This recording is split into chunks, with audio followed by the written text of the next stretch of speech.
This essay example, as well as thousands of others, is available in text format on our website for free and without registration.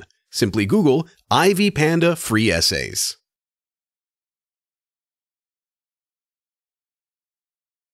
The selection of the research methods strongly depends on a scholar's worldview and theoretical assumptions. In this case, one should pay close attention to the foreknowledge claims or philosophies such as post-positivism, constructivism, advocacy framework, and pragmatism. They can be regarded as different approaches to the discovery of knowledge, its interpretation, and subsequent use. On the whole, it is possible to say that these theoretical models can affect the choice of dependent and independent variables. Additionally, these approaches to knowledge discovery can determine the communication strategies adopted by a scholar. This paper aims to discuss the degree to which these philosophies can apply to my study. These are the main issues that should be examined in more detail. At first, one should focus on the framework called post-positivism because it is one of the most popular research philosophies.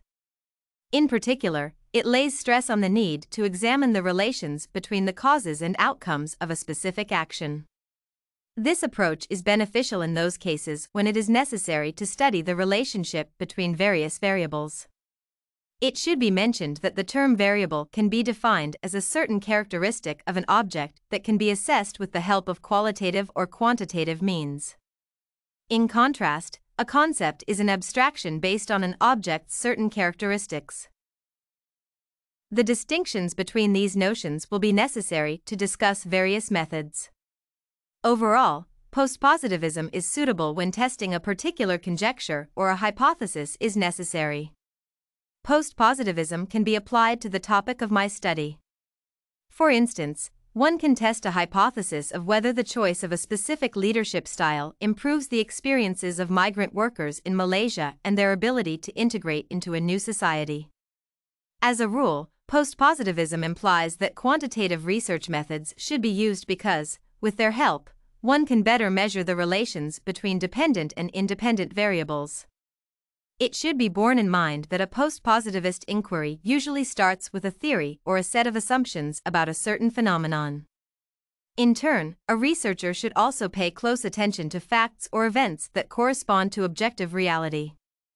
These notions play a vital role in post-positivist research. If I choose a post-positivist paradigm, I will carry out a survey of Malaysian immigrants and those people who work in local churches. It is also possible to speak about such an approach as constructivism. This model is premised on the idea that people develop their subjective interpretations of their experiences. Moreover, it is sometimes difficult to generalize about larger groups' behavior. This is the main challenge that a researcher should be aware of. Therefore, a scholar should examine the complexity of various views that participants can have. Researchers should encourage the subjects to express their opinion on various problems. This is one of the main peculiarities that can be identified. This framework can be partly applicable to the topic of my study. For instance, it is possible to examine the experiences of people who work in religious organizations that are based in Malaysia. For example, these people can tell what kind of leadership strategy is most helpful to them. Similarly, immigrants can also speak about leadership and their adjustment to a different society. As a rule, the constructivist approach is associated with using qualitative research methods such as semi-structured interviews because this method does not limit the participants' responses. This is one of the main issues that should be taken into account. Furthermore, it is important to speak about the participant or advocacy research. The supporters of this approach believe that researchers should not simply examine some social phenomenon. They should also try to promote particular political agendas and empower people who take part in the study.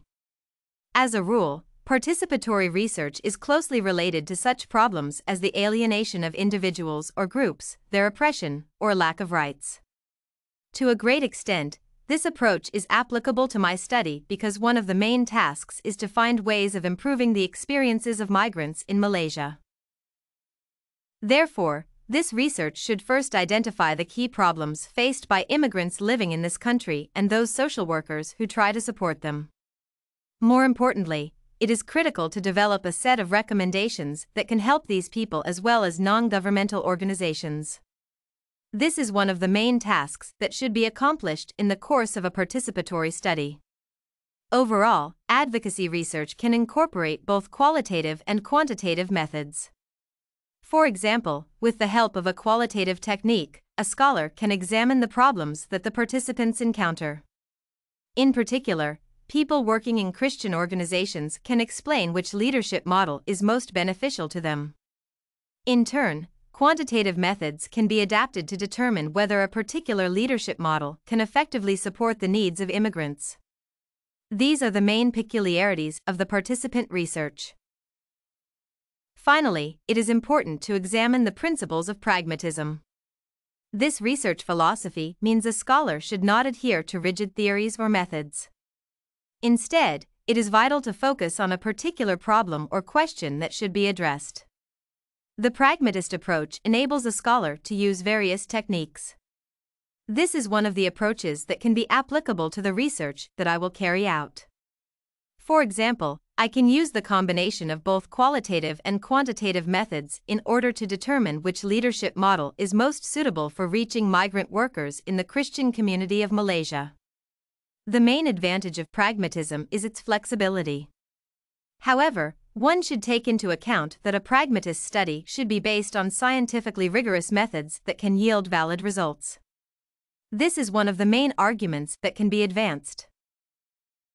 On the whole, these examples indicate that various research philosophies or worldviews can be applicable to a social study. Pragmatism, constructivism, postpositivism, and participatory research can throw light on various aspects of a particular problem or question. Each of them can be used to investigate the experiences of migrant workers in Malaysia and those Christian organizations that support them. In particular, these paradigms can be helpful for determining which leadership model can empower migrant workers. Apart from that, the choice of a specific research philosophy can determine the selection of research methods and the identification of the major variables. This research paper on postpositivism, constructivism, advocacy framework, and pragmatism in social study was written and submitted by a student just like you. The Ivy Panda Samples database hosts thousands of works similar to this one, on various subjects. Visit ivypanda.com to find what you are looking for.